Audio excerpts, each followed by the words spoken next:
de la muerte. Las condiciones de esa prisión eran inhumanas. Calor sofocante, había malaria, disentería, desnutrición y trabajo forzado. De los 60,000 prisioneros murieron alrededor de 12,000.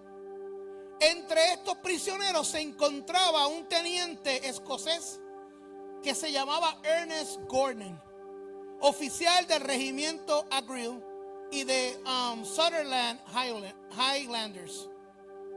Gordon cayó enfermo de disentería, malaria y beriberi.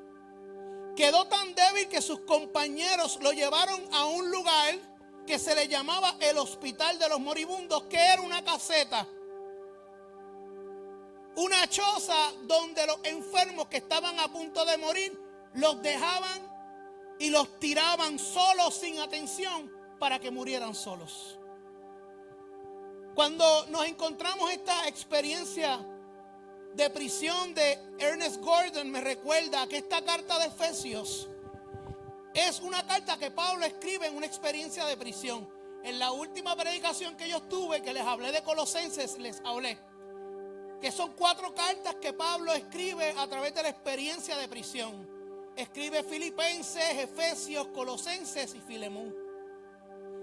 Pablo desde la prisión, con el propósito de enseñar las riquezas de la vida en Cristo para aquellos que antes no eran considerados pueblo escogido por Dios. O sea, Pablo le está escribiendo a una comunidad gentil que no eran judíos, que no pertenecían a lo que los judíos creían que era la nación escogida por Dios.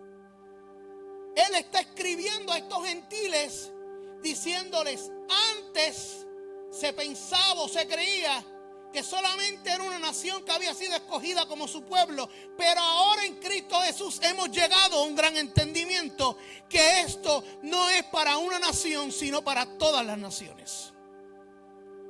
Y como gentiles, ustedes desde el momento en que chocaron con Cristo, como yo choqué con Él, de camino a Damasco, su identidad ha sido transformada. Por lo cual, a través de este evangelio que cambió su estatus, también asimismo debe cambiar la manera en que ustedes deben vivir. No tan solo de forma individual, sino de forma colectiva. Pablo les recuerda a esta comunidad en el capítulo 2, versos del 12 al 13, las siguientes palabras: recuerden que en ese entonces ustedes estaban separados de Cristo, excluidos de la ciudadanía de Israel, ajenos a los pactos de la promesa, sin esperanza, sin Dios en el mundo. Pero escucha bien, pero ahora, vamos a darle rigor en eso. ¿Pero qué? Pero en Cristo Jesús, a ustedes que antes estaban lejos, Dios los ha acercado mediante la sangre de Cristo. Y todo esto, según Pablo, en los versos 4 al 6 significa: pero Dios, que es rico en misericordia, por su gran amor por nosotros, nos dio vida con Cristo, aun cuando estábamos muertos en pecado, pero gracias, ustedes han sido salvados. En una unión con Cristo Jesús, Dios nos resucitó y nos hizo sentar en las regiones celestiales. Y nos hizo sentar con Él en las regiones celestiales. ¿Sabe usted lo que Pablo está clarificando aquí? Pablo está clarificando y señalando que primeramente experimentan una unión con Dios mediante la obra redentora y reconciliadora de Cristo Jesús. Y le ha creado una identidad. Los ha hecho hijos de Dios. Diría Pablo en Romanos que somos la familia de la fe.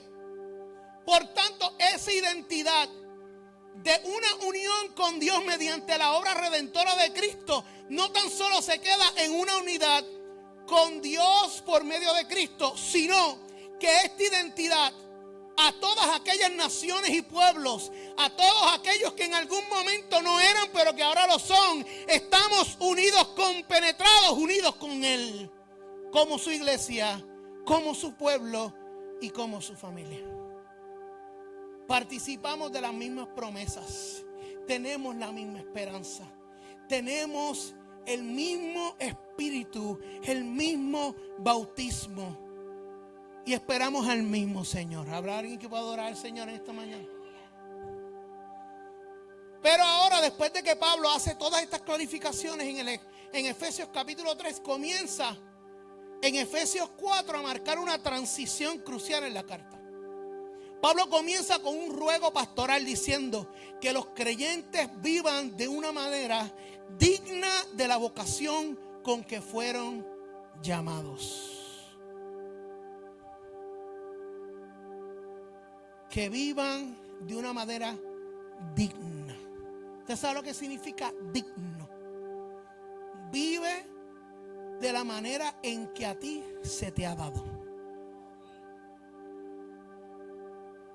Esto no es free for all. Si tú eres de Cristo, tienes que vivir como ¿quién? Como Cristo. De una manera digna de la vocación. Ahora no estamos hablando de lugar de precedencia, sino de lugar de acción. Aquí no estamos ya hablando de que ahora somos pueblo, ahora somos colaboradores. Sé digno en tu identidad de quién eres y de dónde procedes, y asimismo sé digno cuando vayas a ejecutar la misión que se te ha otorgado también. Nosotros podemos trabajar para el Señor no porque somos capaces, no porque tenemos bachilleratos y maestrías, es porque Dios nos amó, nos hizo su pueblo, nos dio heredad y nos llamó a ser colaboradores y copartícipes de su reino. Es por Él y por mediante de Él y para Él. Lo predicamos en Colosenses la otra vez, ¿se recuerdan? A partir de aquí Pablo está enfatizando la unidad del cuerpo, la humildad, la mansedumbre y la disposición a soportarnos en amor como reflejo de la obra de Dios que ha hecho de muchos un solo cuerpo. De muchas naciones un solo cuerpo. De mucha gente un solo cuerpo. De muchos testigos un solo testimonio. De muchas vidas transformadas a un Salvador. Ahora vamos a tomar estos versos del 1 al 6 y vamos a ir trabajándolos poquito a poco para entender todo esto que yo les introduje en el sermón, cómo que lo encontramos en el texto bíblico. Número 1, en el verso 1 nos habla acerca de la unidad que comienza con un llamado común. Pablo en el capítulo 3 está haciendo una reflexión de su vida. Si usted lo lee, Pablo está haciendo una reflexión de su vida, de cómo Jesús lo llama, le entrega un evangelio y le enseña que estas promesas que habían estado plasmadas desde la tradición judía, desde el Antiguo Testamento, no era solamente para un pueblo escogido, sino para todas las naciones por medio de Cristo Jesús. Y lo interesante de esto es que Él está hablando acerca de que Él, a pesar de sentirse que no es merecedor de lo que ha recibido en Cristo Jesús, Jesús lo llamó, lo alcanzó y se lo entregó, no para su beneficio, sino para el beneficio de otros. A veces nosotros recibimos una palabra o vimos un testimonio, un milagro en nuestra vida y creemos que eso solamente debe quedarse en nosotros cuando debe traducirse hacia adelante. ¿Quién era Pablo y cuál es la reflexión de Pablo en su vida? Pablo está diciendo que yo era un judío fariseo que vivía su identidad religiosa parecida o en práctica como un celote, ya que éste veía a los seguidores de Cristo como una amenaza a la tradición judía, a los observantes de la ley y la santidad de la ley. Que él era perseguidor de la iglesia e impulsador de la muerte y la martirización del joven Esteban. Y Pablo está diciendo, yo estando consciente de estas cosas, Cristo chocó conmigo en Damasco. Y por gracia me ha llamado a entregarles estas riquezas en Cristo que ustedes son participantes también. Este mismo Pablo en los versos 7 y 8 del capítulo 3 dice: de este evangelio llegué a ser servidor. Este fue el regalo que Dios me dio por su gracia, conforme a su poder eficaz. Aunque soy el más insignificante, escuche, de todos los creyentes, recibí esta gracia para predicar a las naciones las incalculables riquezas de Cristo Jesús. Pablo entendió esto, que él le está presentando a ellos como Pablo, que estaba desconectado de Cristo, como Pablo, estando desconectado de Cristo, fue impulsor no tal vez de Esteban, sino de otras martirizaciones en su proceso de perseguir a la iglesia. Cristo se le revela de camino a Damasco, probablemente con cartas certificadas para comenzar una nueva persecución en otra parte. Pablo está diciendo: yo fui conectado con Cristo por un evangelio que me transformó, pero a la misma vez me llamó y me comisionó a traerles esta riqueza en su palabra. ¿Qué es lo que Pablo está queriendo decir con esto? Pablo está diciendo más adelante de que él de forma digna está experimentando las prisiones y sufrimientos para poder a él cumplir con el llamamiento que Dios le dio a pregonar esta palabra a aquellos que no habían sido alcanzados. Usted sabe lo que Pablo nos está anticipando en este capítulo 3 para comenzar con el capítulo 4 verso 1. Que la conexión que él tiene con Cristo Jesús y con el pueblo y con los recipientes de esta carta de Efesios es una comisión de Cristo Jesús hacia ellos. Yo estoy conectado con Cristo porque me amó, me salvó, me redimió, me transformó, pero me dio un llamamiento santo. Y ahora yo estoy experimentando los precios y el quebranto de predicar a Cristo de la misma manera que Cristo experimentó los quebrantos y los azotes que se suponen que eran para mí y que murió en la cruz para que yo no tuviera que morir. Pablo está diciendo: yo estoy conectado con Cristo en el sufrimiento y estoy conectado con ustedes desde la prisión, porque yo estoy preso, porque estoy pregonando esta palabra que ha sido alcanzada hacia ustedes, y ahora ustedes tienen una nueva identidad, pero también tienen un llamado como yo lo tengo también. Pablo nos está haciendo entender que nosotros estamos conectados como iglesia, como comunidad, en el sufrimiento, en identidad, pero también en vocación. Lo repito, nosotros como iglesia estamos conectados en sufrimiento en Cristo Jesús, en una nueva identidad a través de la compra y venta en Cristo Jesús por nuestra salvación, pero también llamados a una vocación. Fuimos transformados, cambiados, redimidos. En la vida experimentamos sufrimientos conectados con el sufrimiento de Cristo, pero también conectados con el sufrimiento de su pueblo. Y en medio del sufrimiento del pueblo y los que todavía no son pueblo, nosotros hemos sido llamados para servir y comisionados para servir. Pablo dice: si yo estoy preso a causa de ustedes, recibir estas riquezas escondidas en Cristo es porque de la misma manera que estoy conectado a Él por medio de sufrimiento, yo estoy conectado con ustedes por mi sufrimiento.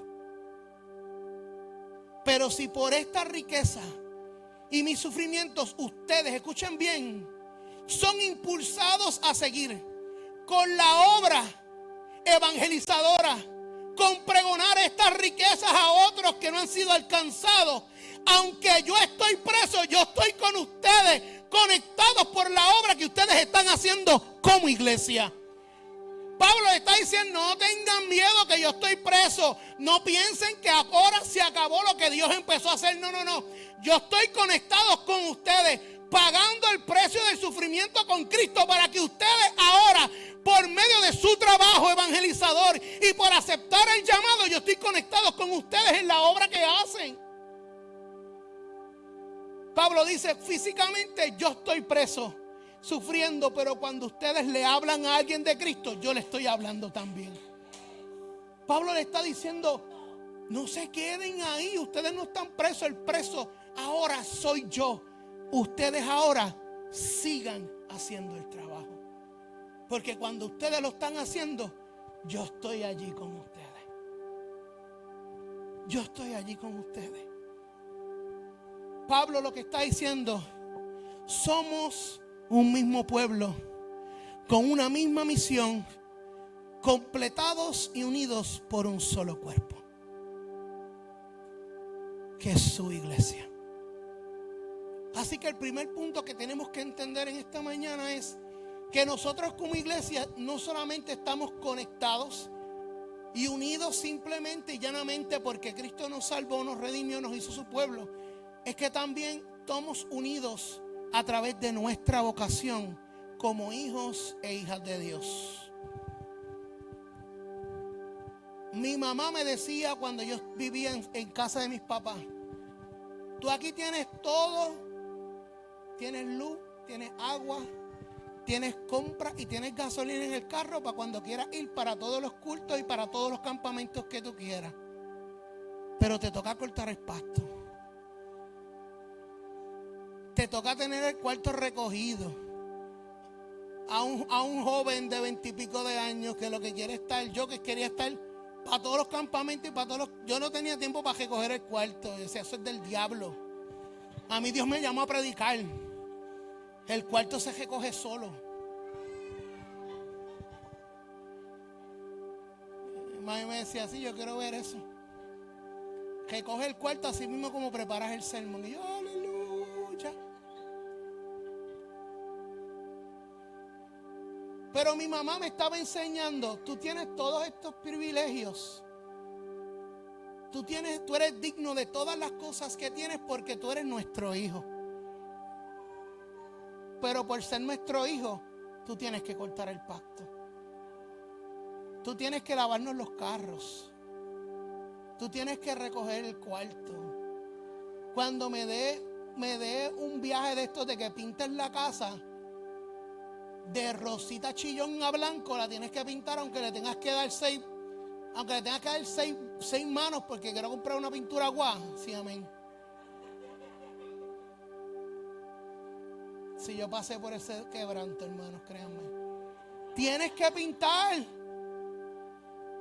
No porque se te va a limitar las bendiciones, es que tú eres de aquí. ¿Me están entendiendo en arroz y en habichuela? Tenemos casa, tenemos un lugar, dice Jesús, que se fue a preparar moradas para nosotros. Tenemos un lugar, tenemos un momento, tenemos promesas escatológicas que veremos. Un lugar donde no habrá sufrimiento, no habrá enfermedad y no habrá muerte. Pero en medio del proceso, usted y yo hemos sido llamados a ser partícipes del reino de Cristo. Una iglesia que está unida en cuerpo, con todos y con Él, como decía el texto bíblico. Es una iglesia que no espera la venida del Mesías simplemente acostado y sentado, sino en las manos trabajando y estableciendo el reino de Cristo. Una iglesia unida es una iglesia que está militante, trabajando y reconociendo su vocación. No porque somos perfectos, es porque Él nos llamó. Seamos como Pablo, me llamó a mí y soy el más insignificante de todos los creyentes. Puedo recordar todas las veces que quise huir, que quise correr. Pero hubo uno que fue mucho más fuerte y hasta aquí nos ha traído el Señor. Somos un cuerpo que lo espera en acción, en misión y unidos en amor. Amén. Hermano, sé que esto es un sermón bien pastoral, así que dígale a la persona que está a tu lado, téngale paciencia al pastor en esta mañana. Créanme que fue complicado preparar el sermón. Número 2, la humildad es el camino hacia la unidad. hay que amar más. La humildad es el camino hacia la unidad. Ahora, lo que debemos preguntarnos en este momento del sermón es el siguiente: ¿cómo debe estar unido este cuerpo? ¿Cómo es que la iglesia está unida en un solo cuerpo y puede permanecer unida? Pablo nos brinda una guía en este capítulo número 4. Y lo primero que comienza estipulando es que hay que tener humildad. Humildad no es lo que decía Tito Trinidad después de ganar en una pelea. Que le decían, ¿cómo ganaste? Y él decía, yo soy humilde. Esa era la contestación de él, no es eso. Según la Real Academia Española, humildad es una virtud que consiste, escuche bien, en el conocimiento de las propias limitaciones y debilidades. Repito, consiste en el conocimiento, en el autoconocimiento en mí mismo, de mis limitaciones, de mis debilidades y cómo yo voy a obrar de acuerdo a esto que yo tengo conciencia. Eso es humildad. En saber que tengo problemas de carácter en ciertas áreas de mi vida y yo reconocerlas. En saber que soy ansioso y estoy pensando 60 escenarios antes de salir de casa. Que antes de salir yo digo, Señor, que no haya un tapón, que los motociclistas no hayan salido muy temprano. Ya yo me hago 40, ya yo tengo 40 planes para ver cómo yo llego a la iglesia. Y en vez de estar en tranquilidad, me pongo ansioso. Yo lo que hago es que pongo música y me olvido. Pero créame que está por aquí diciéndome, puede haber tapón. Humildad es reconocer que somos limitados y que somos débiles. Y que debemos saber cómo nosotros vamos a barajar estas faltas de carácter en mi vida personal, pero con los que están al lado mío también. Para que nosotros seamos humildes, es meritorio que cada uno de nosotros tenga una reflexión honesta y objetiva de quiénes somos nosotros como seres humanos. La humildad no es dejar de ser un fanfarrón o, como dice el hebreo, un guillao. Ser humilde es reconocer cuáles son las áreas de nuestro carácter que pueden poner en juego el vínculo de la paz dentro del ejercicio de ser cuerpo. Repito, el ser humilde es reconocer qué áreas de mi vida yo puedo poner en juego la paz que yo debo tener con mis hermanos y mis hermanas en mi comunidad de fe, en mi hogar, con mis hermanos de sangre y los que no son de sangre, en mi trabajo y en mi propia vida como individuo. Porque nosotros también tenemos problemas con mismo. Para yo poder tener vínculo de paz con mis hermanos y mis hermanas, debo primeramente tener vínculos de paz con las áreas defectuosas de mi ser. Tener paz es reconocer que existen y que no tengo conflicto, el saber que están ahí, que las estoy manejando. Tener paz es saber que están ahí y que Dios está trabajando un proceso de santificación en mi vida para que yo llegue a ser esa figura perfecta antes de que yo sea arrebatado con Él. Pero es estar consciente de ellas y estoy trabajando con ellas para que no me afecte a mí ni al que está al lado mío. Que a veces el que está al lado de nosotros es más afectado por nuestro carácter que nosotros mismos. El verso 2 nos habla de mansedumbre, pero en la Nueva Versión Internacional dice que mansedumbre es amabilidad. Junto a estas le siguen paciencia y tolerancia. Escúcheme bien, para que nosotros seamos capaces de ser tolerantes, pacientes y amables de forma correcta, primero tenemos que ser humildes. ¿Cómo voy a ser tolerante con los con las faltas de carácter de un hermano si yo no tengo paciencia con las mías, ni las reconozco? ¿Cómo puedo ser amable con mi hermano si yo no entiendo que a veces el hermano tiene que ser amable conmigo? ¿Cómo yo voy a decir que soy paciente con los demás cuando no reconozco que la gente tiene que ser paciente con mi viejo hombre también? Para que un cuerpo esté en común acuerdo, debe reconocer que cada parte del mismo trabajan y viven juntos, no por separado. ¿Usted sabe cuál es el problema de yo ser paciente, amable, tolerante con la gente si yo no tener humildad? Es que yo estoy haciendo esto desde la arrogancia, desde el privilegio y desde una falsa perfección. Somos como diríamos Jesús, estamos midiendo a la gente, pero nosotros no estamos midiéndonos a nosotros mismos. Cuando no hay un filtro llamado humildad en ese proceso de pacientes, de amables, nosotros estamos haciendo las cosas desde el privilegio, haciéndonos sentir y mirándonos por encima de los demás cuando todos estamos en un mismo cuerpo. Y Pablo dice en 1 Corintios que hasta la parte del cuerpo más deshonesta es mayor.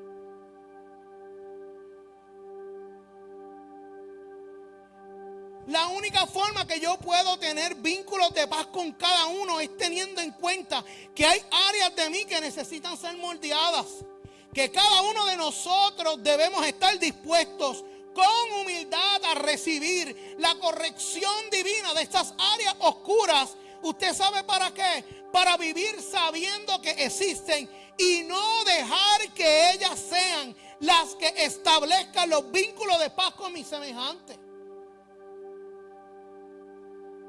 Que mi mal formación de carácter no sea el que está tratando de hacer vínculos de paz con mis hermanos, porque no le estoy dando paz, lo estoy hiriendo.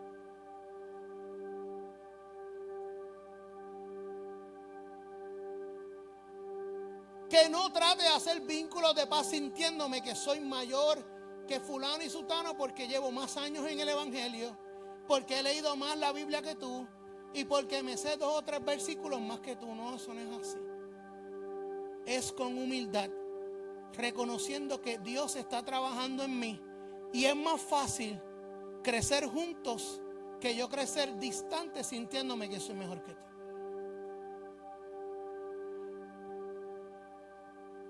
Pablo hace esto en el capítulo 3. Pablo dice: yo soy insignificante alrededor de los creyentes. ¿Quieren que lo haga un poquito más difícil? Pablo en 2 de Corintios capítulo 12, él está diciendo: yo que ascendí al tercer cielo, que vi cosas que ningún hombre ha visto. ¿Sabes qué dice en el verso 6? Yo no me jacto, no lo hago porque para que nadie suponga que soy más de lo que aparento o de lo que digo. Mas él luego dice: a mí Dios me ha dado a mí un aguijón, me ha dado a mí una espina que le he pedido 3 veces que me la quite y no me la quita, sino que me ha dicho: bástate en mi gracia para que mi poder se perfeccione en tu debilidad. Pablo está diciendo: yo he visto cosas que ningún hombre ha visto y yo soy insignificante alrededor de los creyentes. Qué hermoso cuando nosotros podemos mirar juntos hacia arriba y no ver a otro ser humano, sino a Dios juntos como pueblo. Que aprendamos a tener vínculos de paz en un proceso donde todos crecemos juntos.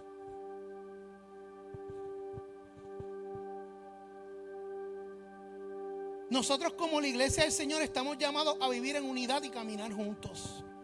Pero debemos hacerlo teniendo un sano entendimiento de quiénes somos y hacer vínculos de paz con estas áreas que están en construcción desde la humildad y el autorreconocimiento para que juntos podamos ser su iglesia. Tratemos de mirar menos la falta de los demás y examinemos las nuestras. Que la falta de los demás simplemente sea un lugar donde usted acompañe y no señale y queme. Porque la falta de carácter de mi hermano no es la mía, pero la mía no es la de él. Hagamos vínculos de paz. Con humildad, reconociendo que todos estamos bajo construcción. Amén. Tercer y último punto de esta mañana. La unidad es un reflejo del Dios trinitario. Dice a la persona que está a tu lado: la unidad es el reflejo de un Dios trino. Pablo concluye estos versos del 1 al 6 con una doxología, diciendo: un cuerpo, un espíritu, una esperanza, un Señor, una fe, un bautismo, un Dios y Padre de todos. Esta estructura no es casual, refleja la Trinidad: Espíritu, Hijo y Padre. La unidad de la iglesia no es una construcción humana, sino es una expresión misma de la divinidad de Dios. En este punto nos trae algo sumamente importante, y es una de las cosas de las que Pablo en esta carta está tratándonos de enseñar. Y es que para nosotros poder caminar juntos, ser humildes, ser pacientes, ser amables, es que tenemos que tener amor. Todo finaliza en la misma calle: es tener amor. Y cuando hablamos de la unidad de la Trinidad, entendemos que Dios, mediante la obra de tres personas diferentes, pero que comparten la misma sustancia divina, que han coexistido desde la eternidad y que se encuentran en perfecta unidad y armonía. Cuando hablamos de la Trinidad, repito, son de la misma sustancia divina, han existido juntos desde la eternidad, desde antes de crearse todas las cosas, y se encuentran en perfecta unidad y armonía. Usted sabe cómo es que Dios de forma trinitaria puede permanecer en armonía y en unidad perfecta dentro de la teología.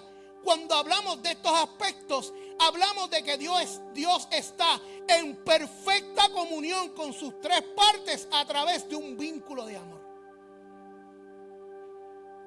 Que Dios está en perfecta unidad de su forma trinitaria por una sola acción, por la acción del amor.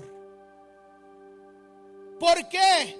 Es mediante el amor que el Dios trino es la economía de nuestra salvación.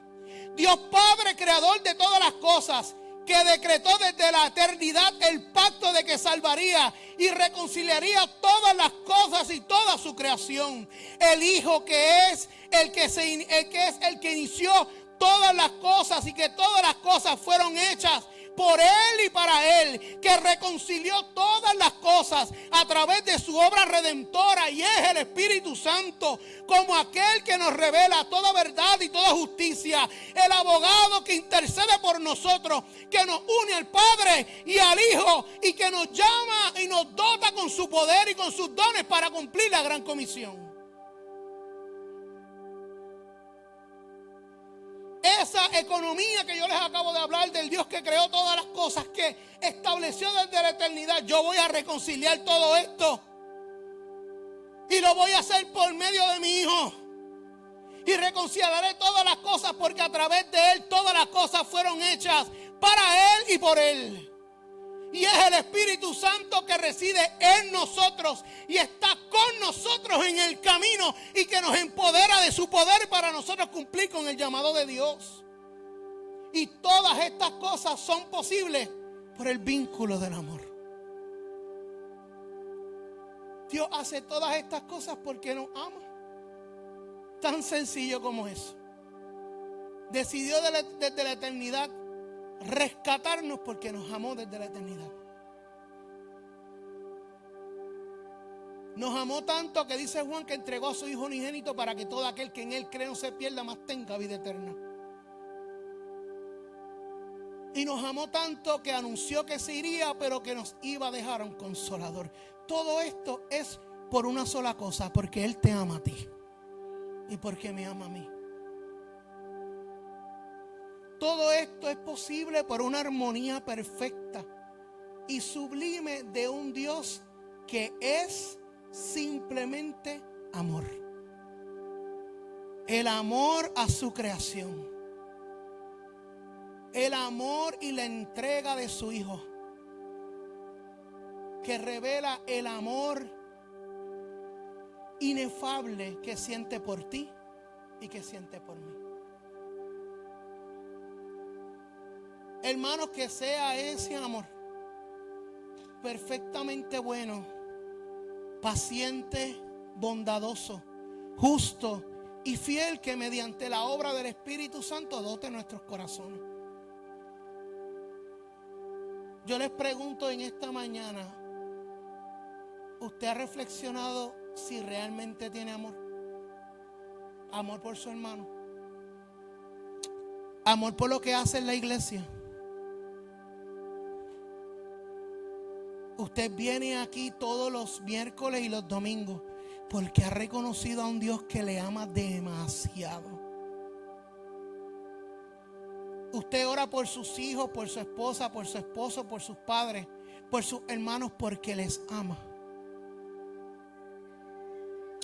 Cuando usted no ve a alguien aquí, que usted siempre se toma el café y se dice 4 chistes en el parking, usted le escribe y lo busca porque realmente le ama.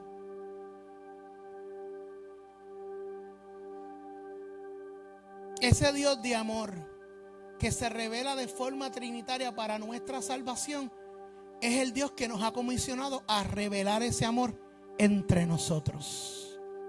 Y ese es el vínculo que nos conecta a mí con ustedes.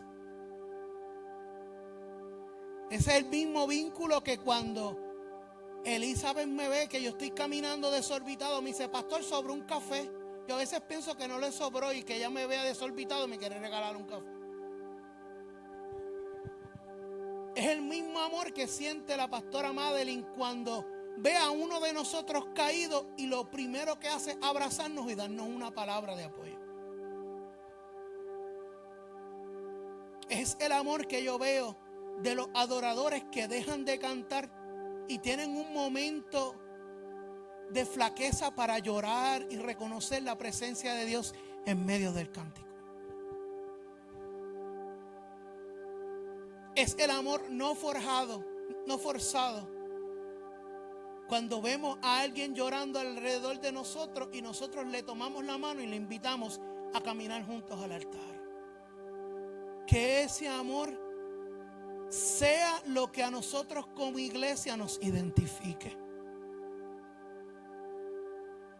Los milagros, los prodigios hablan de un Dios de poder.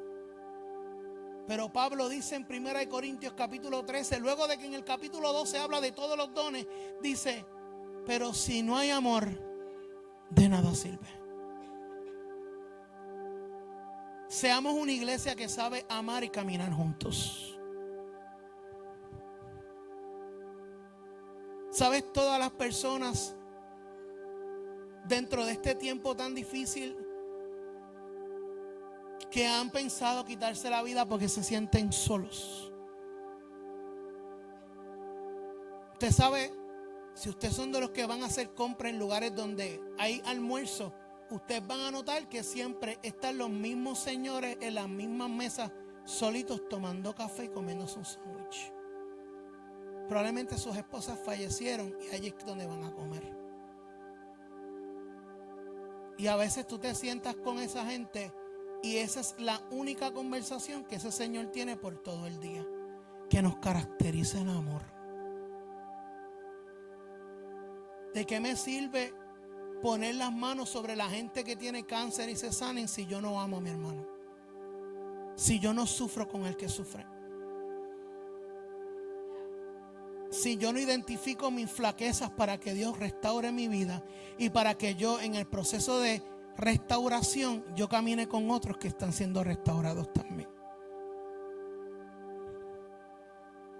Seamos una iglesia humilde, paciente, tolerantes, que ama y que construye puentes y que no los quema. Amén. Invito al equipo de adoración que me acompañe en esta mañana. Ya yo estoy terminando. ¿Se recuerdan de Ernest Gordon, que empecé ahorita a hablar de él? ¿Se acuerdan o no? Pastor, es que usted ha hablado como casi 2 horas y ya se me olvidó. Cuando todos daban por muerto al teniente Ernest Gordon, 2 hombres cristianos del campus, uno de ellos llamado Dustin Miller y el otro Dean T. Moore, se negaron a dejarlo solo. Lo cuidaron día y noche. Le limpiaron las heridas infectadas sin temor a infectarse ellos. Le daban de comer arroz fermentado y oraban juntos en su lecho. Dustin Miller en un momento le dijo a Ernest: la vida no se mide por cuánto sufrimos, Ernest, sino por cuánto amamos, inclusive en la enfermedad. Gordon recordaría más tarde que el amor de sus compañeros fue como ver a Cristo caminar entre los enfermos de un campo de muerte. Poco a poco, contra toda probabilidad, Gordon se recupera. Y cuando pudo comenzar a caminar, comenzó a ayudar a organizar un pequeño grupo de oración y estudio bíblico en medio del campo de prisión. En esa comunidad, en medio del hambre y de la brutalidad, se convirtió en una fuente de esperanza y de redención para muchos. Allí los soldados empezaron a compartir su comida, a cuidar a los más débiles y hasta enterrar a sus compañeros con dignidad, cantando salmos y reconociendo que algún día los iban a ver. Ernest Gordon sobrevivió la guerra, regresó a Escocia y por esa experiencia se convirtió en pastor. Y escribió una memoria citando de esta forma: aprendí en aquel campo que el amor cristiano no es sentimentalismo, sino que es la fuerza que da sentido a la vida en medio de la muerte. Dosti me enseñó que acompañar a alguien hasta el final es caminar con él hasta la eternidad. Mis hermanos, la unidad no es meramente una meta administrativa de una iglesia. Es un testimonio teológico. La iglesia viva no se define por su uniformidad, sino por su comunión con Dios y entre sus miembros y entre la familia de la fe. Donde hay unidad hay vida. Donde hay división hay enfermedad. Una comunidad viva lucha por mantener la unidad porque sabe que en ella se revela el carácter, el poder y la misericordia y el amor de un Dios que está vivo y reinando entre y en su pueblo. Dios nos ha llamado a caminar como un solo cuerpo, movido por una sola esperanza, en obediencia a un solo Señor. No nos une el gesto musical, ni tampoco el estilo de predicación, ni la cultura, sino el evangelio eterno. Mantener la unidad en nuestra respuesta a la obra redentora del Hijo de Dios, guiado por el Espíritu y sostenido por su Padre.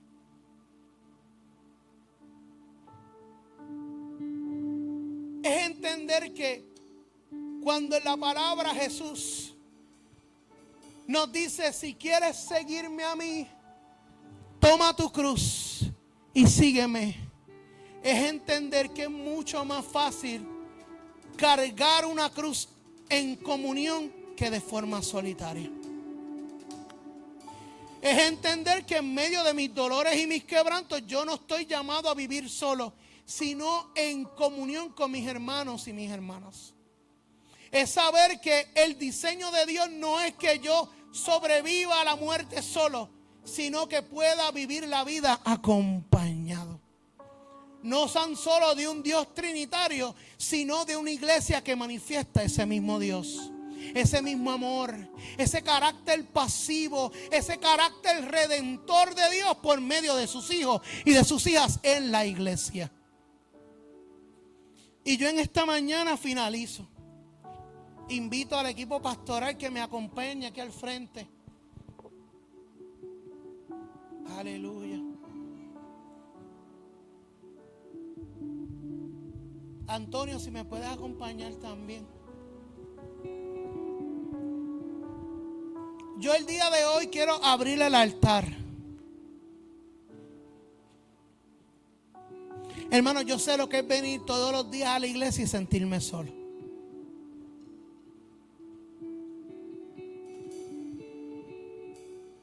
Yo sé lo que es ponerme la máscara alrededor de los míos y quitármela en el carro cuando estoy solo.